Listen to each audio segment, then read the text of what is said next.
Bonjour, donc bienvenue à cette table ronde. On va faire un tour de table et présenter les intervenants et les intervenantes. Donc Stéphanie Moalik. Donc bonjour. Donc moi je suis développeuse en informatique. Je fais aussi partie d'une association qui s'appelle les Duchesses France, qui essaie de promouvoir des rôles modèles pour aider les jeunes filles et les jeunes femmes à continuer à faire de l'informatique, mais pas seulement les jeunes filles et les jeunes femmes, mais aussi les jeunes hommes, parce qu'on est vraiment aussi pour l'égalité et ça passe par les deux. C'est un métier vraiment mixte. Alors, est-ce que les participants et les participantes sur Beaulieu peuvent se présenter ? Bonjour, moi c'est Clément Gélébar. Alors, Donc, Estelle, si vous pouvez dire un mot. Estelle Adam sur Beaulieu. Oui, bonjour. Estelle Adam, ENI École Informatique. Donc, je suis la référente égalité homme-femme au niveau de la formation professionnelle au sein de l'école. Donc, et nous avons des cursus qui sont à la fois pour des reconversions professionnelles, mais aussi des études classiques. Donc, ça veut dire qu'on peut arriver à l'informatique, au métier du numérique à tout moment. Et c'est un peu le message qu'on souhaiterait passer, c'est qu'il y a des possibilités pour toutes et pour tous. Bonjour à tous, Anna Théa de Cisco Networking Academy, qui est un programme de formation numérique pour des publics vraiment variés. Cisco étant l'une des plus grosses sociétés d'informatique au niveau international.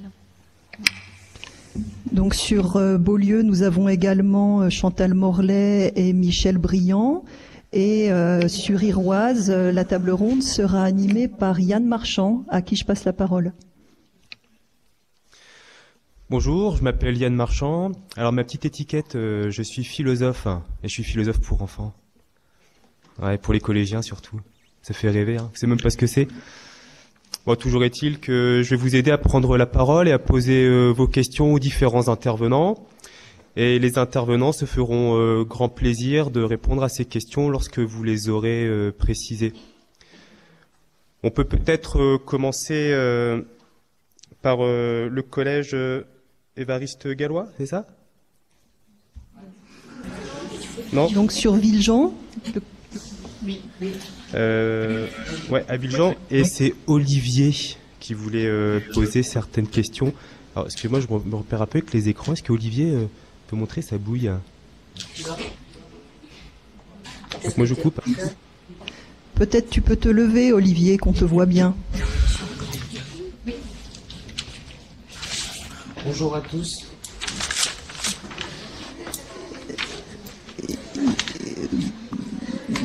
Déplace-toi et mets-toi au milieu dans l'allée, s'il te plaît. Parfait.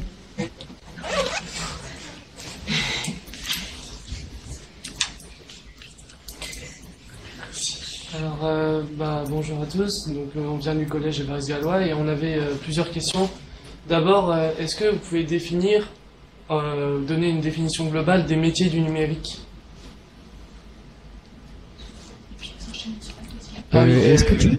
Et si tu peux donner peut-être toutes les questions que vous aviez vues ensemble sur ce que sont les métiers du numérique et les études que cela nécessite. Oui, donc la première question justement c'est la définition globale des métiers du numérique. Deuxième question c'est quelles sont les formations qui aboutissent à ces métiers. Et la troisième question c'est faut-il avoir un bon niveau scolaire, notamment en sciences, pour faire justement des métiers dans le numérique. Si ça te dérange pas, Olivier, je peux juste te poser une petite question pour préciser les choses.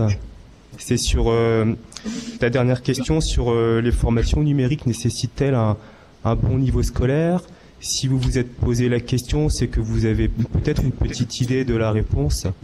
Alors, à ton avis, est-ce que ces métiers du numérique nécessitent un bon niveau scolaire? Je pense qu'il faut avoir quand même un niveau peut-être en maths et peut-être en sciences globalement, mais peut-être que certains peuvent y arriver parce qu'ils sont nés avec un ordinateur dans les mains et ils savent bien se débrouiller sur justement en informatique. Ouais, il y aurait deux choses. Il y aurait quelque chose d'inné ou lié à l'éducation. Si on nous met un ordinateur dans les mains, du coup, ça devient des formations assez faciles. Bah donc c'est plutôt encourageant pour vous, non? Mais par contre, peut-être que le petit sous-entendu qui permettra à l'intervenant de répondre à ça, c'est que tu dis, ou vous dites, que les études pour faire des métiers du numérique peuvent être compliquées parce que ça implique une formation scientifique. Donc le sous-entendu, c'est que les formations scientifiques seraient par nature complexes. Par exemple, tu citais l'exemple des maths. Donc on peut peut-être préciser cette question-là. Est-ce que les études que vous devriez mener sont difficiles par nature parce qu'elles impliquent un bagage scientifique et que faire des sciences, c'est dur? On peut peut-être demander au collège François-Marie Luzel de poser ces questions. Alors c'est sur le site de Lannion et c'est Elouane. Et une fois que Elouane aura posé ses questions, je vais compiler tout ça et puis on verra quel intervenant veut répondre. Bonjour, moi c'est Elouane, je représente le collège François-Marie Luzel. Et on avait Rapproche-toi. deux questions. Moi je suis trop près. Rapproche-toi un peu du micro, Elouane. On avait deux questions à vous poser. À partir de quel niveau d'études peut-on exercer des métiers dans le numérique? Et quelles sont les qualités nécessaires pour travailler dans les métiers du numérique? Je vais aussi t'embêter, Louane, en te posant une question. En fait, c'est un petit peu comme ce que disait Olivier précédemment, c'est-à-dire vous pensez qu'il y aurait des qualités indispensables pour se lancer dans ce type de métier. Et si vous posez cette question, c'est que peut-être déjà tu les imagines. Alors, quel type de qualité il faudrait pour se lancer dans le numérique? Moi, je pense un peu comme dit Olivier là, qu'il fallait un bon niveau en maths et en sciences. Ouais. Et quelle qualité aurait un mathématicien, un scientifique? Je sais pas. Ah, mais tes copains peuvent t'aider, hein, ils vont pas te laisser tout seul. Est-ce que mes copains peuvent m'aider? Alors, Elouane, ils t'ont aidé? La créativité. Ça parle plus fort, mon grand, j'entends pas. La créativité. La créativité, c'est pas pour les artistes peintres, ça? Non. Non? D'accord. Une capacité d'invention qu'il y aura en science. Bon, je vous remercie. Bon, on voit le lien qu'il y a entre vos deux types de questions. C'est-à-dire, qu'est-ce qu'il faut dans les études mettre en place pour se lancer dans les métiers du numérique? Alors, il faudrait un certain niveau scolaire exigeant. Et est-ce que des études scientifiques seraient plus exigeantes que d'autres?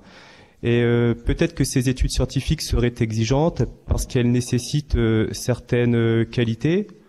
En tout cas, pour Elouane, la qualité du scientifique, c'est d'être créatif. Peut-être que tu as raison. Donc, dans ces cas-là, ça voudrait dire que la difficulté pour se lancer dans les métiers du numérique serait d'être un scientifique créatif. Alors, peut-être que l'on peut demander à Madame Estelle Adam, sur le site de Rennes de Beaulieu, de répondre à ces interventions des deux élèves et des deux classes. Oui, je vais essayer, parce que c'est vrai que c'est un sujet qui est extrêmement vaste. Déjà, définition du numérique. C'est très très très très vaste le numérique. On parle beaucoup là de métiers scientifiques, mais le numérique c'est pas uniquement que des métiers scientifiques. Vous avez également la possibilité d'utiliser le numérique dans d'autres métiers. Donc, il faut faire la part des choses dans les métiers du numérique entre peut-être des métiers qui vont nécessiter l'utilisation, la connaissance, la culture du numérique pour pouvoir évoluer dans un métier. Je pense par exemple au marketing. Il y a beaucoup de web marketing aujourd'hui. Des personnes qui vont sur des nouveaux métiers comme le community management, des personnes qui vont référencer les sites. On ne demande pas forcément que ce soit des personnes techniques avec des compétences scientifiques, mais qui vont avoir en effet la possibilité d'évoluer dans des métiers avec le numérique. Donc il y a ce genre de métier. Et puis vous avez également d'autres métiers qui vont nécessiter en effet d'avoir plutôt une certaine technicité. Une technicité parce que c'est notamment l'informatique où on va devoir apprendre certaines techniques. Alors, est-ce que pour faire de l'informatique, il faut avoir fait des études scientifiques ? Eh bien, ça va dépendre en effet des personnes et des cursus d'études que vous allez utiliser. Il y a beaucoup de compétences. On a parlé de créativité, on a parlé de curiosité, on a parlé de métiers scientifiques. Il y a énormément de compétences qui vont être utilisées. La difficulté, c'est que si on prend juste le métier de l'informatique, par exemple dans les métiers du numérique, eh bien, on va selon le métier qu'on va exercer, selon la partie de l'informatique qu'on va exercer, ça va demander des compétences différentes. Je vais essayer de faire un lien avec un métier qui nous parle peut-être plus, le bâtiment. Quand on est dans le bâtiment, si on veut être couvreur, si on veut être plutôt maçon ou plombier, ce sont des métiers dans le bâtiment, mais qui vont demander des compétences et des études différentes. Eh bien, dans l'informatique, dans les métiers du numérique, c'est la même chose. Il existe autant de possibilités que de formations différentes. Donc, après, il va falloir en effet se dire, est-ce que dans les métiers du numérique, j'ai plutôt envie de l'utiliser, de vivre dans cet environnement ? Ça peut être commercial dans le domaine du numérique, ça peut être dans le domaine du marketing, ça peut être en effet être plutôt sur des parties créatives dans le domaine du web avec du web design, ou est-ce que j'ai plutôt envie d'être sur la création et à ce moment-là un métier un petit peu plus technique qui va nécessiter la plupart du temps soit de l'électronique, de l'informatique. Et là encore, plein de métiers et plein de possibilités différentes. Donc, l'informatique, le numérique, on peut y aller par rapport à ses études dans un cursus classique, mais on peut aussi y revenir beaucoup plus tard. Il y a des personnes, par exemple, qui peuvent se diriger vers d'autres métiers et au fur et à mesure de leur carrière vont se rendre compte que finalement les métiers du numérique ou de l'informatique peuvent les intéresser. Il n'est jamais trop tard. Ne vous mettez pas de barrières, ne vous mettez pas de stéréotypes en tête. Sachez que c'est pour tout le monde, pour les filles, pour les garçons, et à chaque niveau, à chaque compétence, on va pouvoir aller vers les métiers. Après, il faut se connaître, et si on doit schématiser sur les études, alors on va essayer de prendre l'informatique par exemple, parce que c'est ce qui est assez représentatif, mais encore une fois, il n'y a pas que des métiers informatiques et scientifiques dans les métiers du numérique. Si on doit faire des études, eh bien, on va se reporter à différentes façons de pouvoir y arriver. Il n'y en a pas qu'une seule, et c'est là aussi la bonne nouvelle. Des personnes qui vont plutôt se diriger vers un bac professionnel peuvent très bien aller vers les métiers du numérique et aller très très loin, avec des études différentes. Une personne qui a plutôt un cursus scientifique avec un très bon dossier scolaire va aussi pouvoir se diriger vers ces métiers-là. Par contre, ce ne seront pas forcément les mêmes cursus ni les mêmes personnes. Donc, interrogez-vous toujours sur qui je suis, comment j'ai envie d'apprendre et vers quoi je peux me diriger. En gros, si on schématise, vous avez des études longues qui vont, après, en effet, un bac souvent scientifique, vous permettre d'arriver à des écoles d'ingénieurs. Donc là, ce sont des études qui vont nécessiter, en effet, d'avoir un bon niveau scolaire dans les matières scientifiques. Mais là encore, ça va dépendre de l'école que vous allez choisir et de ses critères de recrutement, parce que chaque école va avoir des critères de recrutement différents.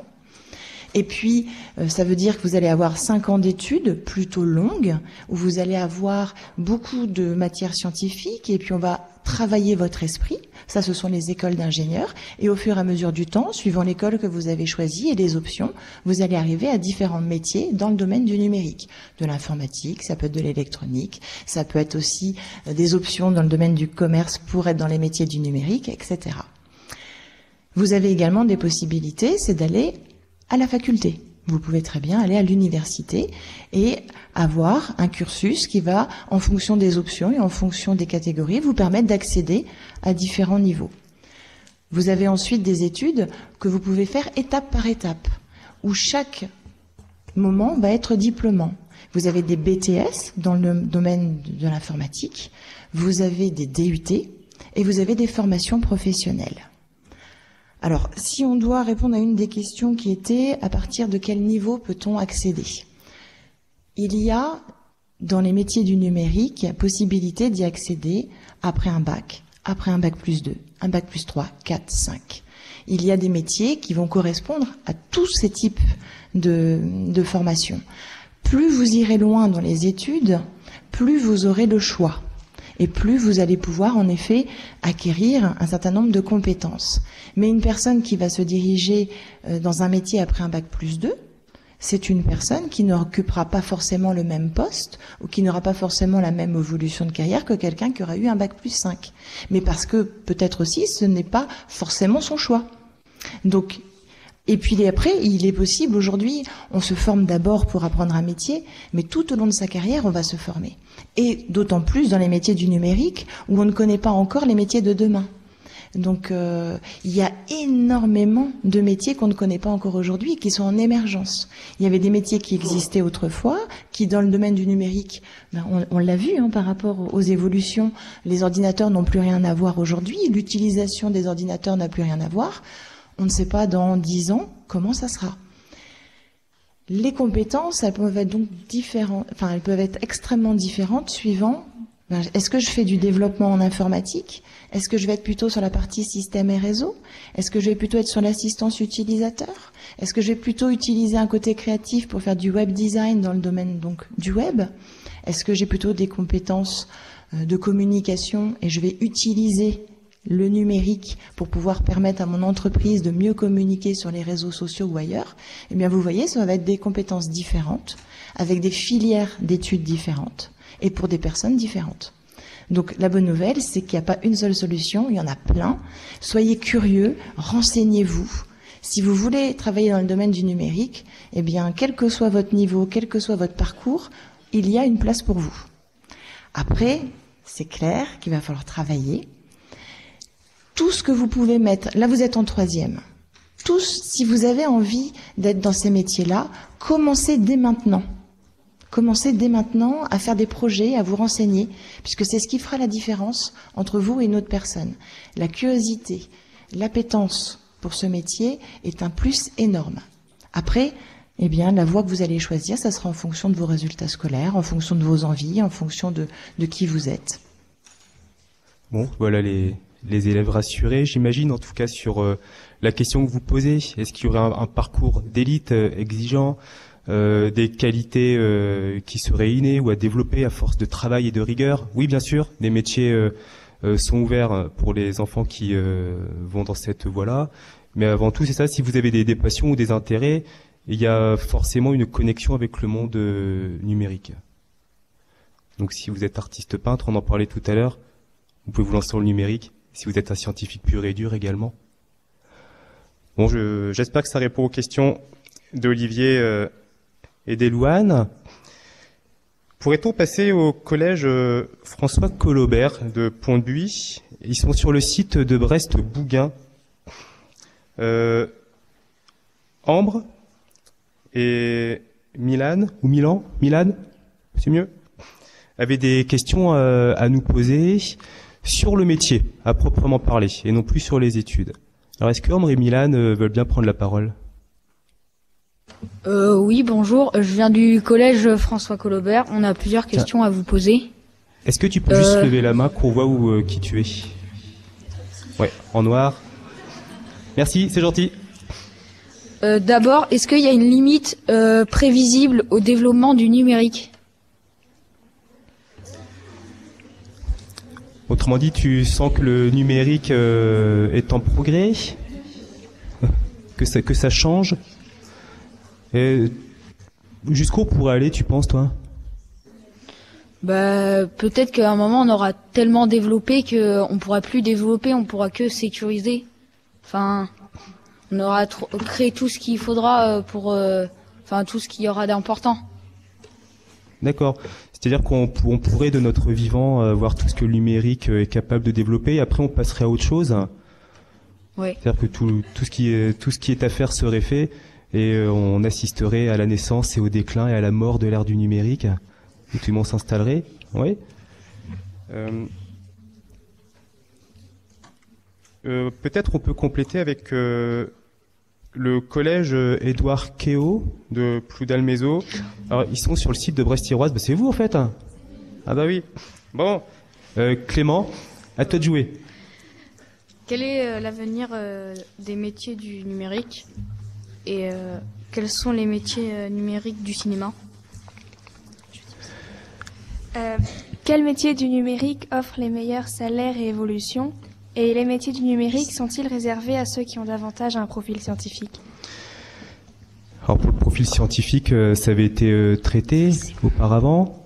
Après, sur les études également, on vous a un petit peu répondu. Alors, ce qui apparaît dans vos deux questionnements, c'est le lien entre le numérique et le cinéma. Quel lien vous voyez, vous, entre le numérique et le cinéma? Au cinéma, il faut utiliser beaucoup de numérique, je pense. Ouais, dans quel domaine? Ouais, j'imagine, je suis pas très ciné, si tu peux m'aider un peu.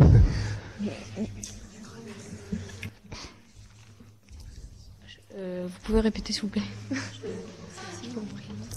Oui. Non, les autres, vous avez peut-être une idée dans le cinéma, comment est-ce qu'on utilise le numérique? Les effets. Ouais, les effets spéciaux. Et donc le développement du cinéma serait ou du numérique dans le cinéma, ce serait le développement des effets spéciaux dans le cinéma? Ouais. Ouais, t'es pour le film trafiqué, toi, hein? C'est ça? Et la question des salaires, c'est étonnant quand même. C'est important les salaires? Pour savoir quelles sont les meilleures évolutions. Ouais. Le meilleur métier possible, c'est celui où il y aurait un salaire intéressant. Comment ils évoluent et le mieux après, quoi.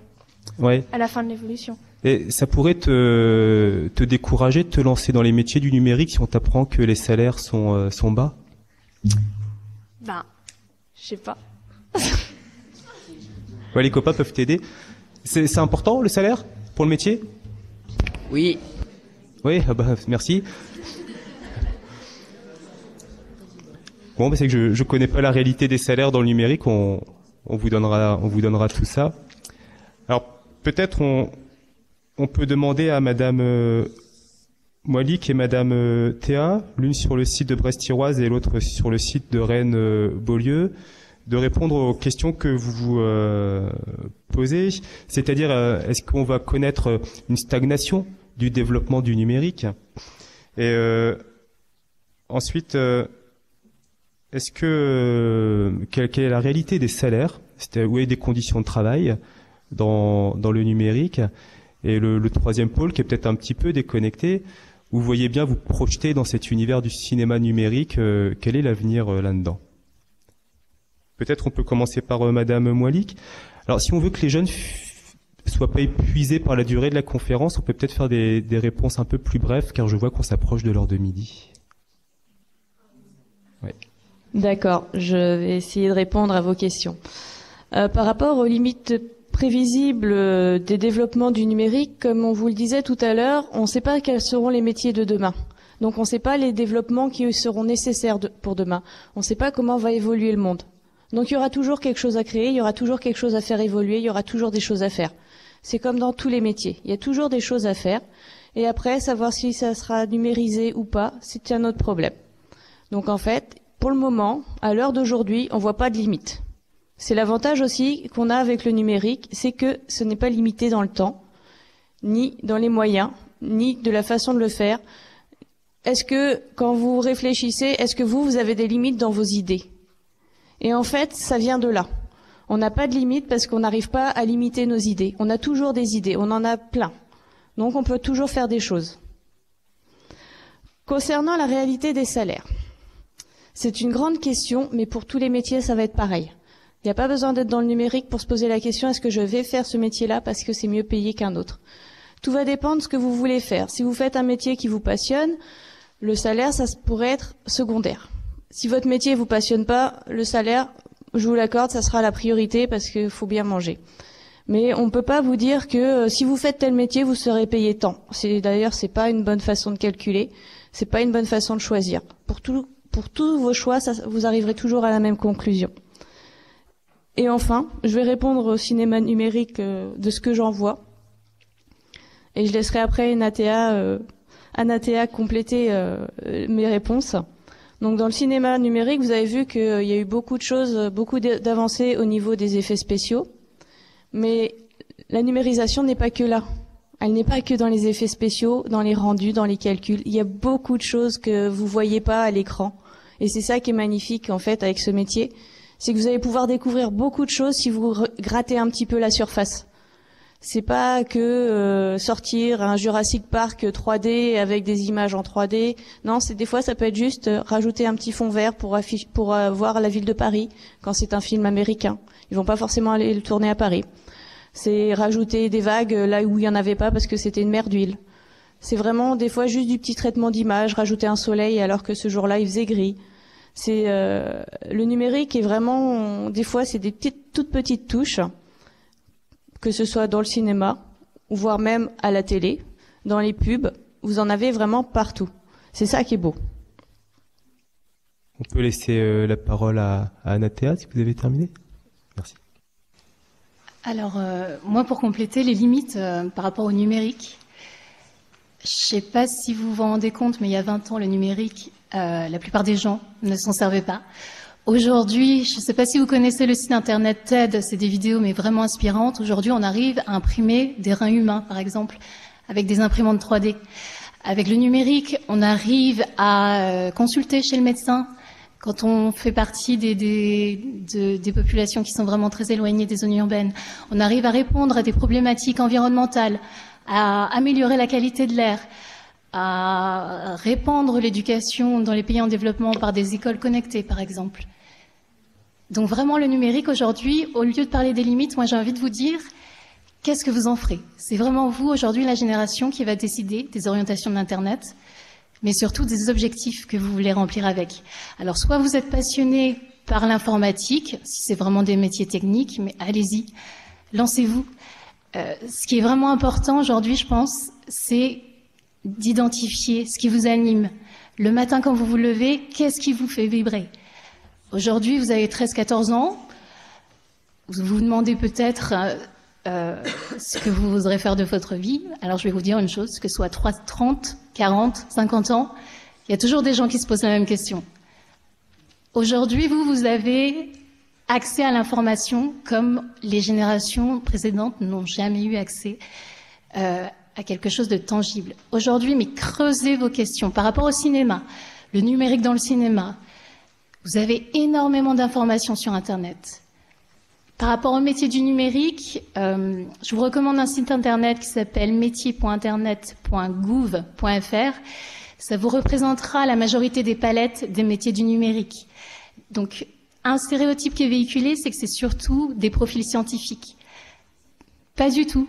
Vous verrez sur ce site que c'est des compétences complètement différentes qui peuvent compléter les métiers du numérique. Si vous êtes créatif, si vous cherchez plutôt le contact social, si vous cherchez plutôt à partager des connaissances, du savoir, tout profil peut vraiment aujourd'hui se retrouver dans le numérique. Donc voilà, moi ce serait vraiment le message que j'aurais envie de vous faire passer aujourd'hui. Vous avez vraiment un rôle à jouer en tant que citoyen et chacun a un potentiel à réaliser. Et grâce au numérique, vraiment, allez-y. Oui, ça répond à la première intervention qui pouvait sembler surprenante, que les qualités qu'il faudra avoir pour être dans ces métiers-là, c'est une sorte de créativité. Est-ce que c'est une qualité du scientifique? Pas que, c'est une qualité humaine. Et cette qualité humaine, vous pouvez l'exploiter ou l'exprimer dans ce monde du numérique également, visiblement. Moi, je découvre en même temps que vous, ça fait envie, je me suis trompé de métier en fait. En fait, si on veut quelque chose, on peut le faire par l'intermédiaire de cet outil-là, ou de ce cadre peut-être très élastique. Il y avait tout un ensemble de questions sur les femmes qui avaient été posées également. On donnera la parole au collège de Saint-Paul-Roux de Brest. Ils sont sur le site du Bougain. Et Marion avait des questions à poser sur la place des femmes dans le monde du numérique. Alors Marion. En fait, j'en avais qu'une. Hein. Il y a aussi une autre fille qui veut en poser une autre. Est-ce que tu peux lever la main? Je t'identifie pas. Lève-toi. Ah oui, je suis là. Ah oui, pardon. Bonjour, moi je suis là. Ouais. Vas-y, à toi de jouer. Chut, s'il vous plaît. Pourquoi en fait les femmes sont tellement payées que les hommes? Et pourquoi les hommes sont mieux payés que les femmes dans le numérique? Peut-être vous en avez une idée. Pourquoi est-ce qu'il y a un écart de... Non, bah oui, bah non. Marion, pourquoi est-ce qu'il y a un écart de salaire alors entre les hommes et les femmes? Pas que dans le numérique, hein. Comment ça se justifie? Enfin, dans tous les métiers à peu près, je crois. Je sais pas. Ouais, c'est pas à peu près les métiers. Ouais. Alors, comment tu comprends ça? Pourquoi est-ce que les femmes seraient moins rémunérées que les hommes? Bah, je sais pas, je pensais que vous alliez répondre à ma question. Ah ouais? Sauf que dans ta question, il y a des choses qui sont que tu dois préciser si tu veux qu'on y réponde précisément. J'imagine que tu ne travailles pas encore. Bah non, Est-ce je suis au collège. Non, tu touches un salaire, Marion? Non. Alors, d'où te vient cette idée que les femmes gagnent moins que les hommes? Hein? D'où te vient cette idée?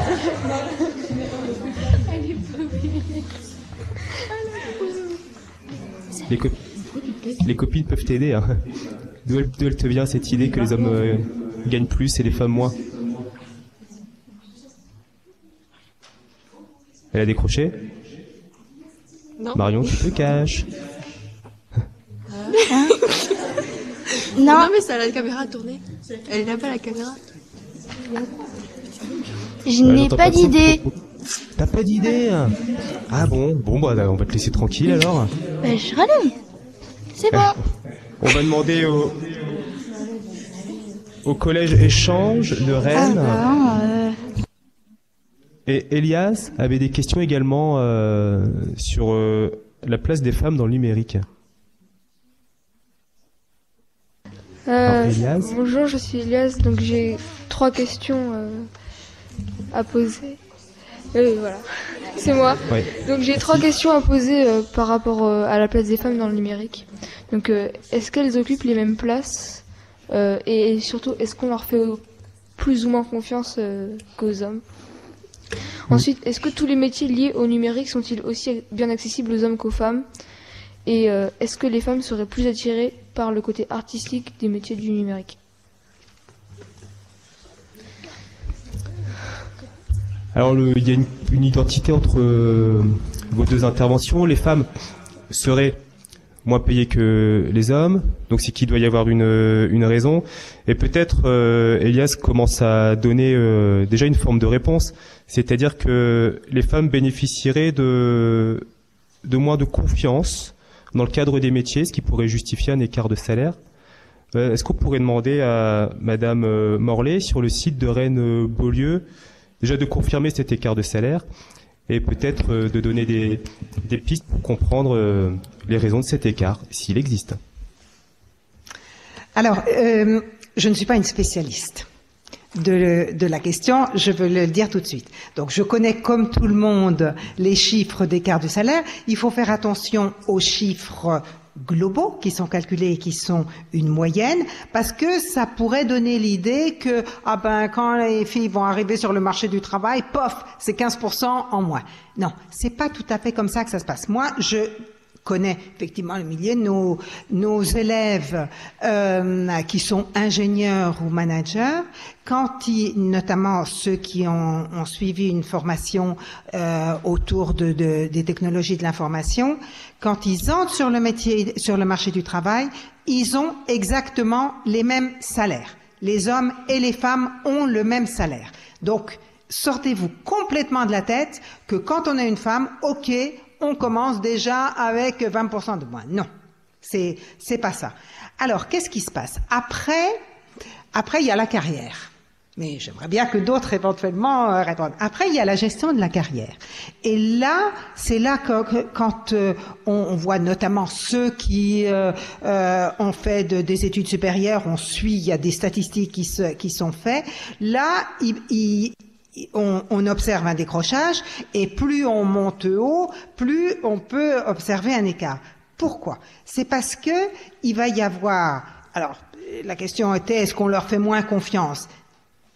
C'est pas tout à fait ça. C'est que, de toute façon, quand on a un certain niveau et qu'on veut monter, deux solutions, soit on crée sa boîte, on est son patron, et on fait ce qu'on veut, soit on dépend de ses supérieurs qui vont vous promouvoir. Et on n'est pas tout seul en général pour être promu. Donc il y a une concurrence.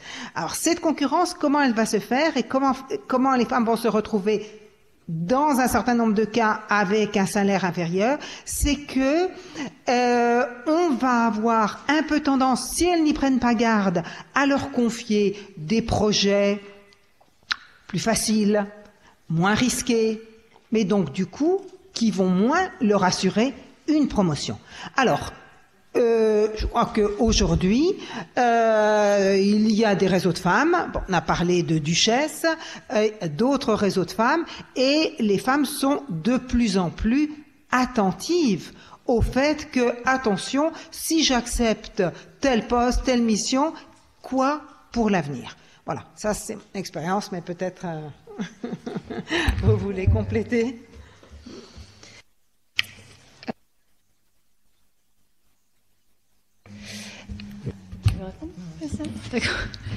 En ce qui concerne le salaire des femmes, je pense que ça vient surtout des barrières psychologiques qu'on se met en tant que femme dans une entreprise. On va peut-être se mettre en retrait, notamment si on a traversé des maternités, si on s'estime moins digne qu'un collègue masculin. Mais je pense qu'avant tout, la grande question de la mixité, c'est une reconnaissance mutuelle de la part des hommes et des femmes qu'à compétences égales, on devrait avoir un salaire égal. Et ça, c'est vraiment un travail de tous les jours à accomplir, pour vous, surtout, la nouvelle génération.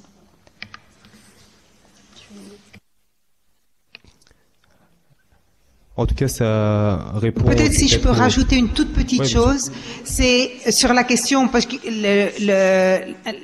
dans la séquence précédente, on a parlé de ceux qui sont nés avec un ordinateur dans les mains, etc.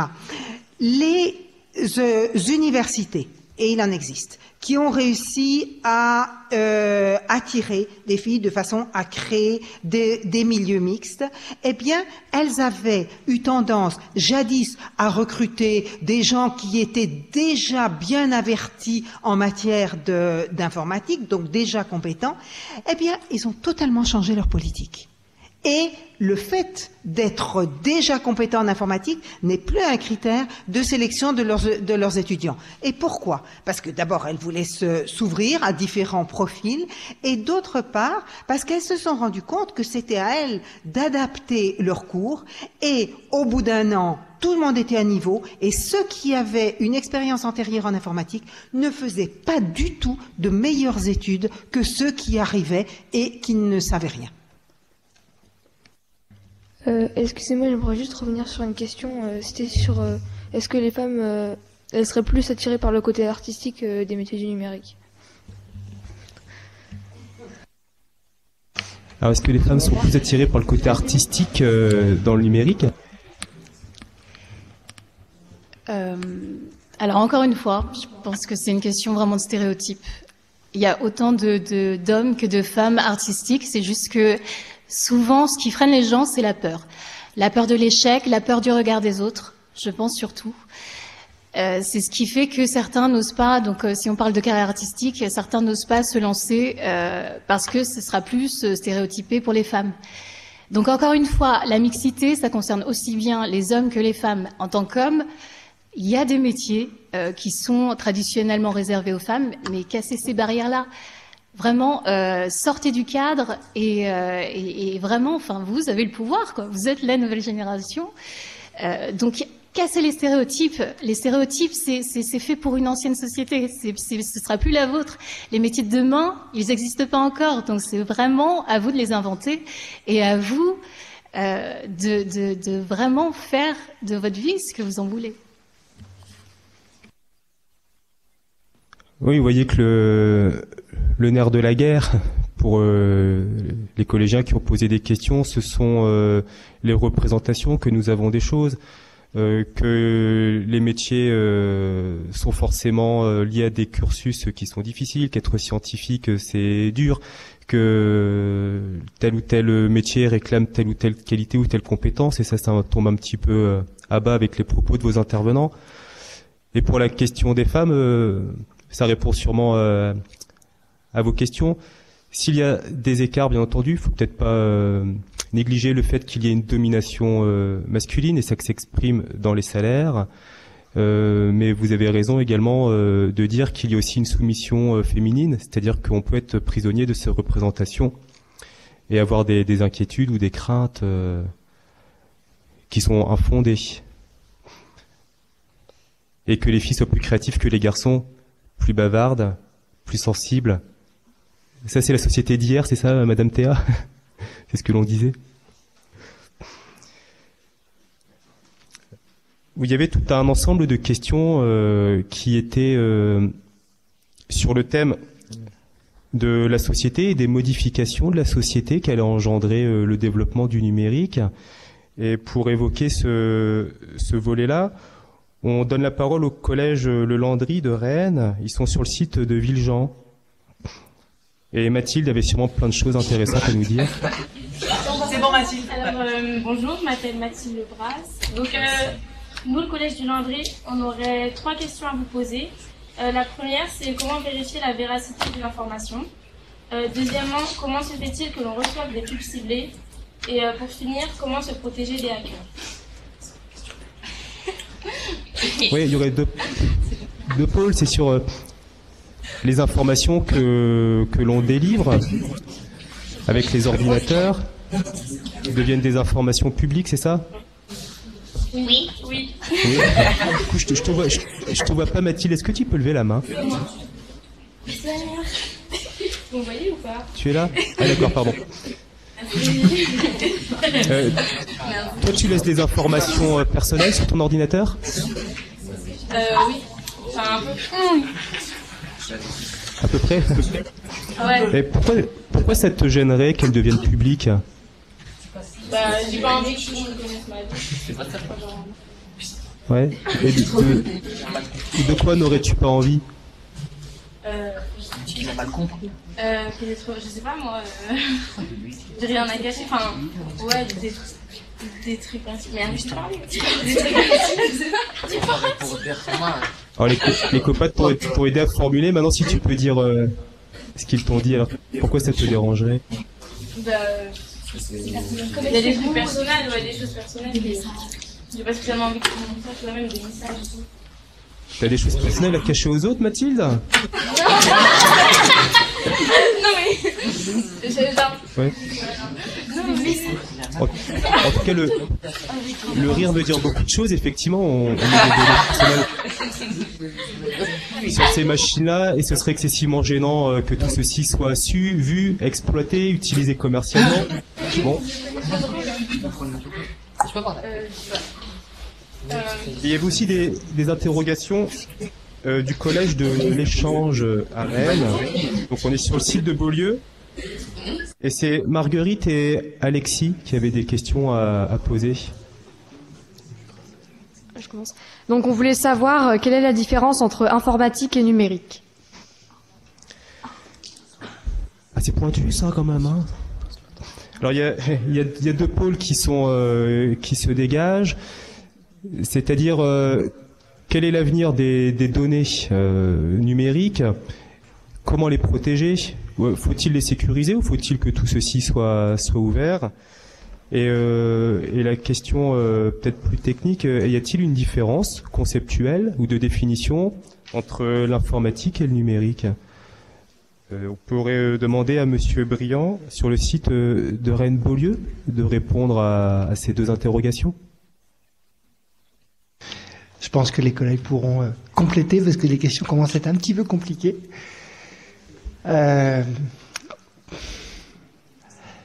Entre informatique et numérique.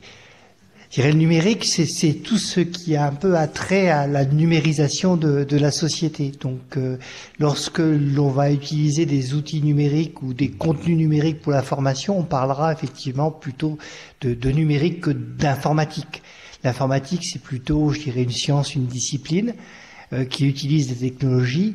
Et le mot numérisation fait plutôt, à mon avis, référence à un processus, en fait, dans lequel les métiers ou différentes activités humaines utilisent un codage de l'information qui lui-même fait appel à de l'informatique, mais pas que. Voilà, peut-être un essai de réponse là-dessus. Sur, je dirais, le regard critique sur l'information, je crois que c'est vraiment important de toujours essayer de savoir sur quelque chose si l'expression de quelqu'un peut-être effectivement est reconnue, est-ce qu'elle est admise par tout le monde ou est-ce qu'elle fait l'objet d'un débat. Et là, par exemple, dans les campagnes aux élections, maintenant, vous avez des trucs qui s'appellent des intox ou autres, où effectivement, au fur et à mesure que des candidats se parlent et se présentent, vous avez sur des sites web des gens qui disent oui, c'est vrai, non, c'est pas vrai, parce que comme énormément d'informations, sont en ligne sur Internet, on peut pratiquement en direct vérifier les propos de telle ou telle personne.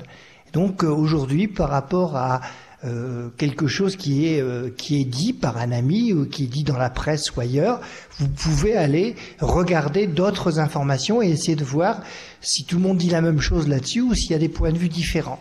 Et je crois que c'est important d'avoir ce point de vue critique, et la masse énorme d'informations qui est disponible est un peu quelque part un garde-fou là-dessus.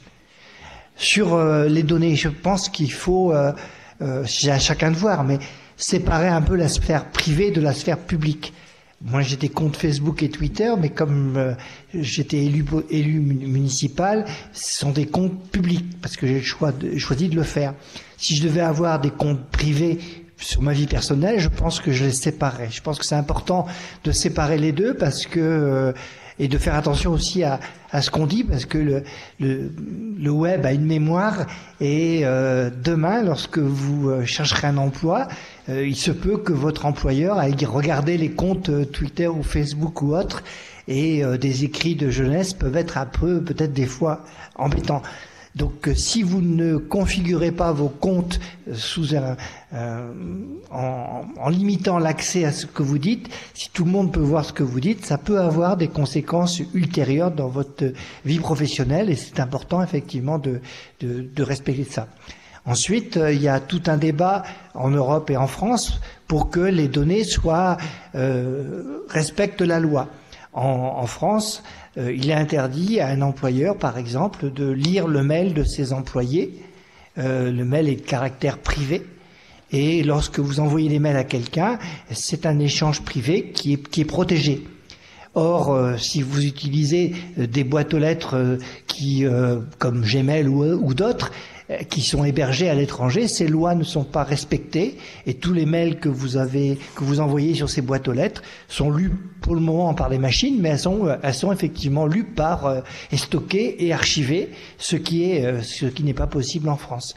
Donc il y a une volonté aujourd'hui en Europe d'essayer de limiter justement le transfert des données personnelles sur d'autres territoires pour les protéger. Je pense qu'il est important effectivement que chacun puisse protéger ses données, et je crois que c'est quelque chose qui devrait être enseigné au collège justement sur comment on sépare la sphère privée de la sphère publique. Et autant j'indiquais tout à l'heure qu'il fallait apprendre à publier pour raconter des choses qu'on a envie de faire connaître, autant il faut pouvoir séparer les informations qui nous concernent, nos amis, notre famille, des informations de caractère public. C'est vraiment important. De plus en plus de choses maintenant transitent dans les réseaux, et il faut pouvoir effectivement se protéger, et quelques-uns choisissent d'utiliser des systèmes qu'on appelle de cryptage pour se protéger. Ça peut être une des solutions, mais je pense que globalement il faut déjà savoir paramétrer ses comptes. Je sais pas s'il reste d'autres questions. Bonjour. Bonjour, je suis Alexis du Collège Change. J'ai aussi deux petites questions à poser. La première, c'est quelle est l'histoire de l'apparition du numérique? À partir de quand on parle du numérique? À partir de quelle technologie? Et la deuxième, c'est quel changement le numérique ça apporte pour les métiers et les formations? Dans quel domaine ça... Voilà. Là, c'est donc à partir de quand on a parlé de numérique, et qu'est-ce que cela entraîne dans les changements dans le monde du travail? Quel changement du monde du travail ça va engendrer? Alors, qui veut se lancer dans la réponse? Peut-être Monsieur Briand, quand vous étiez sur les thèmes sociétaux. Je démarre un petit peu. Moi, je dirais que le vocabulaire numérique, c'est essentiellement celui des 5 à 10 dernières années. Et maintenant, il y a un autre mot qui est un peu en vogue, c'est le mot digital, qui correspond en fait aussi un peu au numérique, mais dans le domaine, je dirais, plus marchand, commercial, des échanges. Donc, le mot numérique, encore une fois, c'est la généralisation du traitement de l'information sous forme numérique dans la société. À partir du moment où de plus en plus d'activités humaines passent par le biais des ordinateurs, des réseaux, on utilise ce mot numérique et on parle maintenant beaucoup de digitalisation, je dirais, par rapport aux activités des entreprises, mais c'est en gros à peu près quand même la même idée. Bonjour, est-ce que je peux poser une question? Oui, bien sûr. Bonjour, je m'appelle Brice et enfin pas une question mais c'est autre chose. Je voudrais juste revenir sur quelque chose, c'est sur j'ai du mal avec la caméra. C'est sur les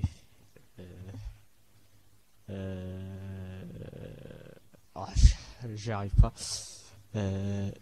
J'y arrive pas. La caméra me déconcentre. Quelqu'un peut peut-être te filer un coup de main ou dis à ton copain ce que tu as envie de dire et puis il pourra t'aider à formuler ta question.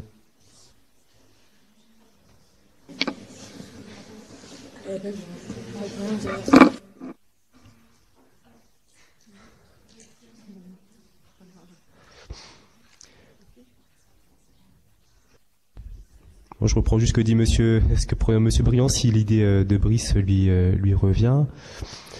Il y avait beaucoup de questions qui étaient effectivement sur quel changement de société va opérer le numérique, et il y avait aussi des questions sur l'ordinateur de manière générale, ou ces outils, est-ce que ça va changer nos fonctionnements, notre façon de vivre ensemble, la façon d'organiser les métiers.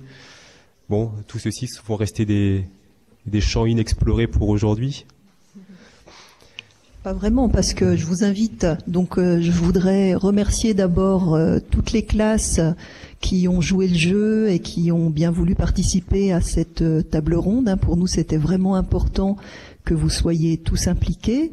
Je voudrais remercier aussi les intervenantes et les intervenants qui ont bien voulu apporter leur éclairage et échanger avec vous, les collégiens, les collégiennes, sur ces interrogations.